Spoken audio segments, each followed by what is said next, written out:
Welcome to the Nokia SR Linux Learning Essentials video series, brought to you by the Nokia Data Center Fabric Certification Program. This video explains how to configure the network instance default. The SR Linux router can support multiple network instances, which are virtual routing and forwarding or VRF instances. Each network instance must be configured as either a Layer 2 MAC VRF or a Layer 3 IP VRF. Each network instance supports its own suite of protocols and maintains its own routing and forwarding tables. The routing tables can be populated with dynamic routes or static routes. The sub-interfaces are created outside of the network instance and then added to the network instance after it has been created. SR Linux supports multiple network instances all running at the same time. There is one special network instance that is named default. Its type is set to default. It defines the base routing instance and maintains the global routing table. It is a Layer 3 instance and supports the same set of features that may be used by IPv4 network instances. The physical interfaces of the underlay are normally added to this network instance. It is the only network instance that is used to determine the next hops for tunnels, which are typically used in network instances that use EVPN VXLAN. We are going to configure the network instance default on Leaf 1, which we will be using for the data center underlay routing.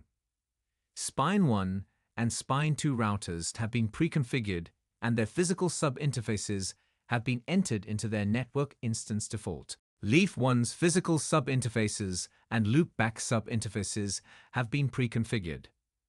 Leaf 2 is not relevant to this exercise. Let's go to Leaf 1. First, we will look at the network instances that are currently available. As we can see, the only network instance is the management instance, which is automatically created by the system by default. All other network instances must be configured.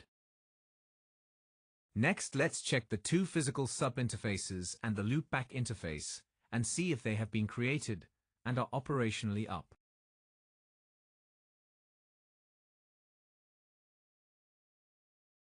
Let's now configure the network instance default. We will enter the candidate mode. Next, we will create the network instance and name it default. Its type is set to default, and its admin state is set to enable automatically. We will then add the sub-interfaces to the instance. First sub-interface Ethernet 1/1.0, which connects to Spine 1.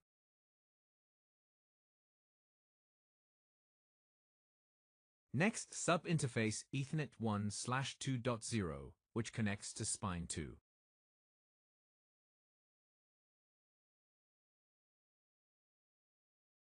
Finally, loopback sub-interface L00.0. We will use the info command to view our configuration and, if satisfied, use the commit stay command to commit the changes and stay the network instance default context.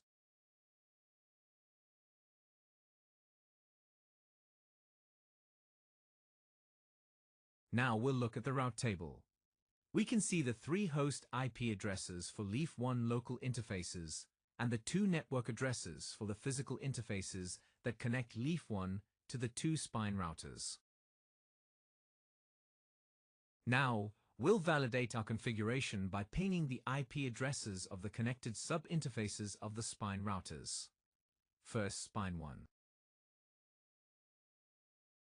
Next Spine 2. Both pings are successful, confirming our configuration. Now the network instance default is ready to have the routing protocol for the underlay configured, but that is a topic of another video session. That's it for SR Linux network instance default. Thanks for watching, and be sure to explore the rest of this video series to learn more. And when you're ready to practice what you've learned, my DCF Learning Labs provides comprehensive exercises with step-by-step instructions and solutions, all in one simple browser-based application.